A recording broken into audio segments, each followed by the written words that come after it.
30 தொழிலாளர்கள் சங்கங்கள் ஒன்றிணைந்த பொது தொழிலாளர்கள் சங்கத்தின் 40ஆம் ஆண்டு மே தின கொடியேற்றம் நடைபெற்றது. திமுக மாவட்ட செயலாளர் நிவேதா முருகன் எம்எல்ஏ சங்க கொடியேற்றி மயிலாடுதுறை மாவட்டத்தில் மருத்துவக் கல்லூரி அமைக்க வலியுறுத்தி மத்திய சுகாதாரத்துறை அமைச்சர் ஜே.பி. நட்டாவுக்கு 1 லட்சம் அஞ்சல் அட்டை அனுப்பும் இயக்கத்தை முதல் கையெழுத்து இட்டு தொடங்கி வைத்தார்.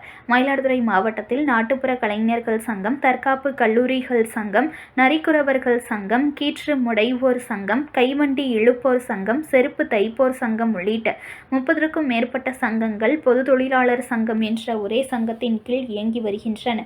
இச்சங்கத்தின் சார்பில் ஒவ்வொரு வருடமும் மே 31ஆம் தேதி மயிலாடுதுறை நகரில் மிகப்பெரிய அளவில் பேரணி நடத்தப்படும். இந்த பொது தொழிலாளர் சங்கத்தில் சார்பில் 40வது ஆண்டு மே தின விழா கொடியேற்றம் இன்று நடைபெற்றது.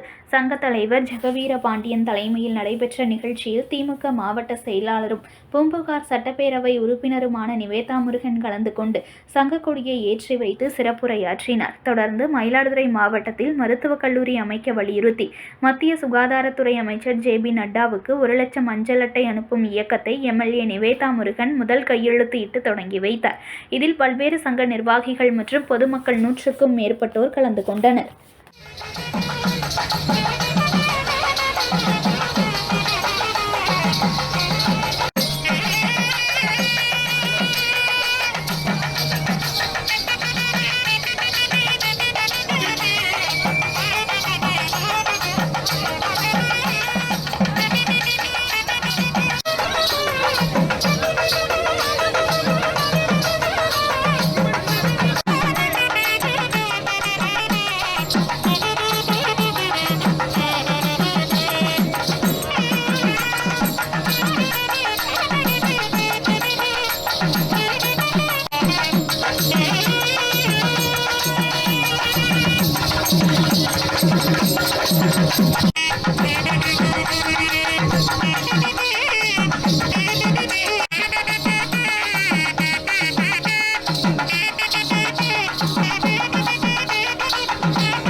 செய்திகளை உடனுக்குடன் தெரிந்து கொள்ள லைக் பண்ணுங்க, ஷேர் பண்ணுங்க, சப்ஸ்கிரைப் பண்ணுங்க, மறக்காம கமெண்ட் பண்ணுங்க.